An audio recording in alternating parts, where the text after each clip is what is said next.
How to set boundaries without looking arrogant or a bad person.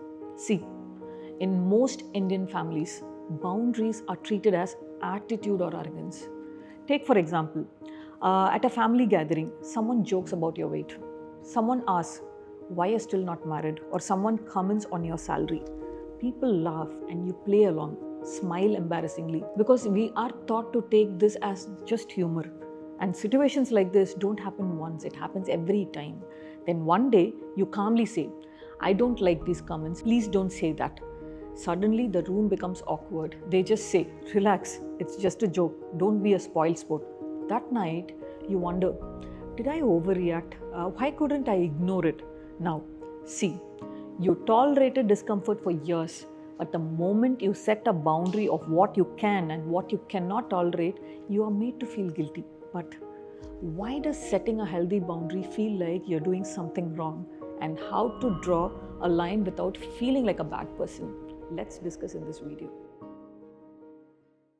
Hi, I'm Gayatri Arvind, founder of Abasa Rehab and Wellness. We offer residential rehabilitation for people struggling with addiction, mental health disorders, eating disorders, and chronic conditions. Over the past 6 years, we have helped over thousands of people reclaim their lives through personalized care. Through this channel, we share practical wisdom to empower your mental health. First things first, what does a boundary actually mean? A boundary is simply a line you draw to define what is acceptable for you and what is not. Now, there are two kinds of boundaries we need to understand. Boundaries you set for yourself, the most important one, and boundaries you communicate to others.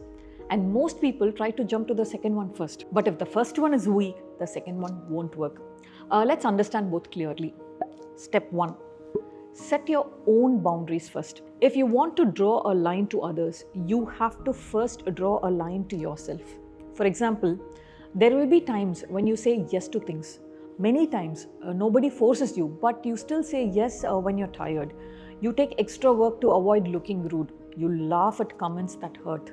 But later, you'll feel irritated and blame others. The truth is, you only cross your own limit, or maybe you didn't set any limit. Now, take the same family gathering example again. Someone jokes about your weight. You want to say something to them, but you smile and say it's okay and silence your discomfort. When you repeatedly silence discomfort, your brain learns that keeping others comfortable keeps me safe. So, when you finally speak up, your brain reacts with guilt because it thinks safety is at risk. And to change this, you don't need big confrontations. You just need self-boundaries, like when something bothers me, I will not pretend like it's okay.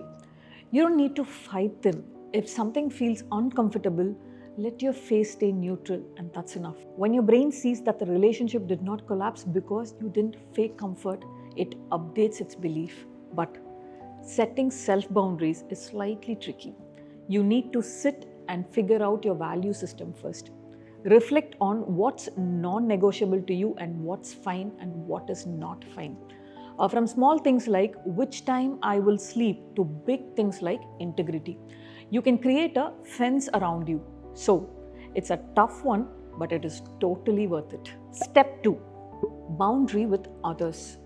Now, this is where you set boundaries with others and you communicate it to them. For example, in many Indian homes, one person becomes the stable one. Like if your sibling keeps borrowing money, you adjust your savings.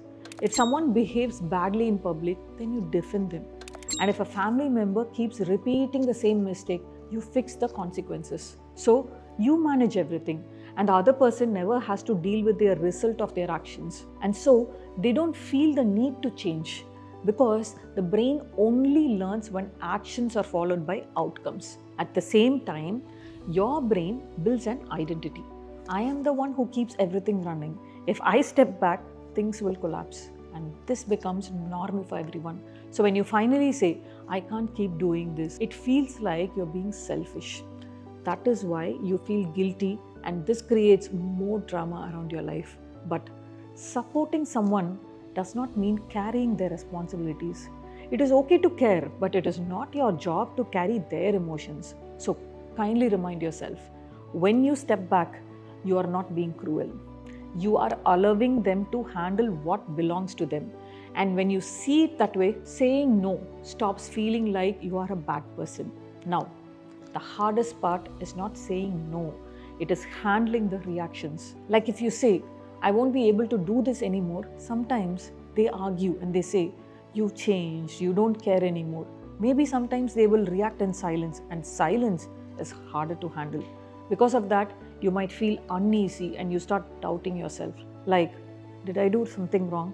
And this is where you give up and start over explaining yourself. You even take your boundary back just to restore peace. But what you need to understand is your boundary doesn't become wrong just because someone is unhappy about it.